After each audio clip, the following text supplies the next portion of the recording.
Hello guys, আসসালামু আলাইকুম রহমতুল্লাহ বারাকাতু। আমি রফিকুল ইসলাম। আজকে আপনাদের সামনে এসেছি সিএমসির ধারাবাহিক বিবরণীর তৃতীয় পর্বের আলোচনা নিয়ে।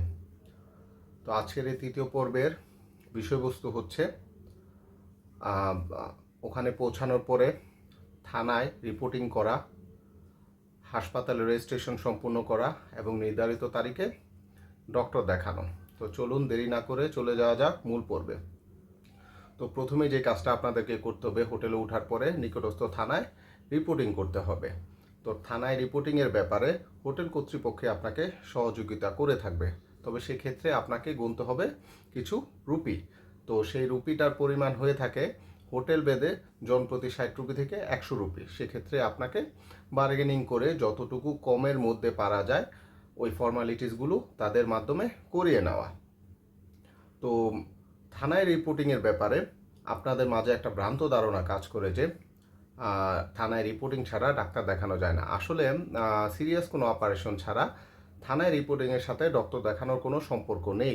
আসলে থানায় রিপোর্টিং করতে হয় আপনি যে ওখানে এসেছেন সেটা ইনফর্ম করা, এবং হোটেলগুলো যখন অডিট করা হয় তখন ওই অডিট কর্তৃপক্ষ সেই রিপোর্টিংটা দেখতে চায়।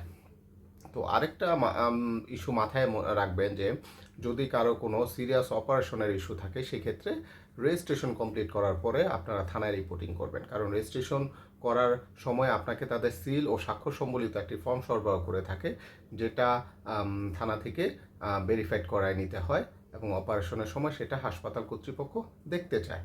তো সমস্ত ফর্মালিটিস কমপ্লিট করার পরে আপনারা যখন থানায় রিপোর্টিং করবেন সেক্ষেত্রে ওখানে দুইটা সেটের মধ্যে একটা সেট ওনারা রেখে দিবে, বাকি একটা সেট আপনাকে দিয়ে দিবে।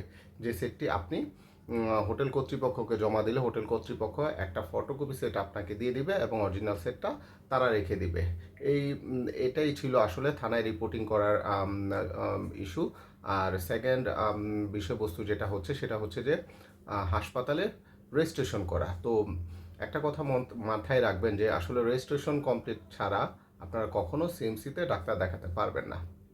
তো রেজিস্ট্রেশন কমপ্লিট করতে হলে আপনাকে 900 বিয়ের বিল্ডিংয়ে যেতে হবে। তো এটা আপনি যদি সিএমসির মেইন গেটে কোনো সিকিউরিটি গার্ডকে জিজ্ঞেস করেন সে আপনাকে দেখিয়ে দিবে আসলে কোন দিকে এই বিল্ডিংটা। তবে সবসময় চেষ্টা করবেন 7:30টার মধ্যে সেখানে পৌঁছে যেতে।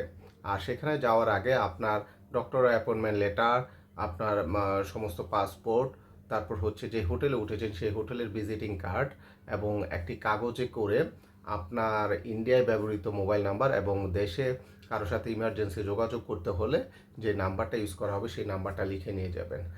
তাহলে আপনার কাজটা খুব দ্রুত হবে।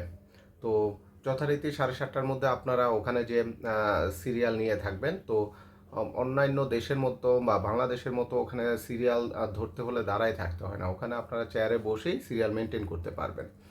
তো যখন হচ্ছে অফিসার আসবে প্রথম চেয়ারে বসে থাকা লোকটিকেই তারা ডেকে নেবে। এখানে আরেকটা জিনিস মাথায় রাখবেন যে যাদের ওই দিনই অ্যাপয়েন্টমেন্ট ডেট সেটা আপনারা ওনাকে ইনফর্ম করলে তাহলে দেখা যাবে যে প্রায়োরিটি বেসিসে আপনার রেজিস্ট্রেশনটাই তারা আগে করাই দিবে। তো যখন আপনারা 900 বিয়ের বেসমেন্টে যাবেন, বেসমেন্টে যাওয়ার পরে সমস্ত ডকুমেন্ট জমা দেওয়ার পরে আপনাকে একটা টোকেন তারা সরবরাহ করে থাকবে। সেই টোকেন এবং পাসপোর্টগুলো নিয়ে আপনি ওই বিল্ডিংয়েরই প্রথম তলায় অফিসারের কাছে জমা দিলে ওরা 5-10 মিনিটের মধ্যে আপনার রেজিস্ট্রেশনটা কমপ্লিট করে দেবে। তো এই ছিল হচ্ছে হাসপাতালের রেজিস্ট্রেশন কিভাবে কমপ্লিট করতে হয়। আর আজকের বিষয়বস্তুর মধ্যে তৃতীয় যে আলোচনাটা ছিল সেটা হচ্ছে যে আপনি নির্ধারিত ডেটে কিভাবে ডক্টর দেখাবেন।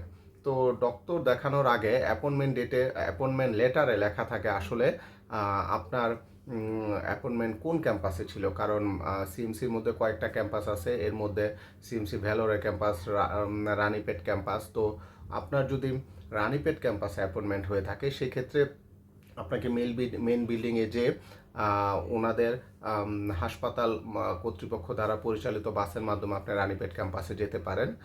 সেখানে আপনার অ্যাপয়েন্টমেন্ট লেটার শো করলে তারা বাসে উঠতে দিবে এবং সেখানে কোনো আপনার ভাড়া দিতে হবে না। তো সর্বোচ্চ আধা ঘন্টার মধ্যে আপনি রানীপেট ক্যাম্পাসে চলে যাবেন। আর যদি আপনার মেইন বিল্ডিংয়ে অ্যাপয়েন্টমেন্ট হয়ে থাকে সেক্ষেত্রে আপনার ওই বিল্ডিংয়ে যে সিকিউরিটি গার্ডকে আপনার অ্যাপয়েন্টমেন্ট লেটার দেখালেই তারা আপনাকে একটা গেট পাস দিবে। গেট পাস বলতে হচ্ছে এমন একটা ব্র্যান্ড যেটা আপনার হাতে পরিয়ে দিবে তারা।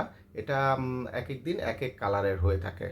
আর যদি রানীপেট ক্যাম্পাসে অ্যাপয়েন্টমেন্ট হয় তাহলে সেক্ষেত্রে আপনার যে কোনো একটা নির্দিষ্ট কাউন্টারে গেলে সেখান থেকে আপনাকে ওই অ্যাপয়েন্টমেন্ট লেটার দেখানোর পরে একটা স্লিপ দিয়ে দিবে, যে স্লিপে আপনার গেট পাসও থাকবে এবং রুম নাম্বার ও টোকেন নাম্বারও থাকবে।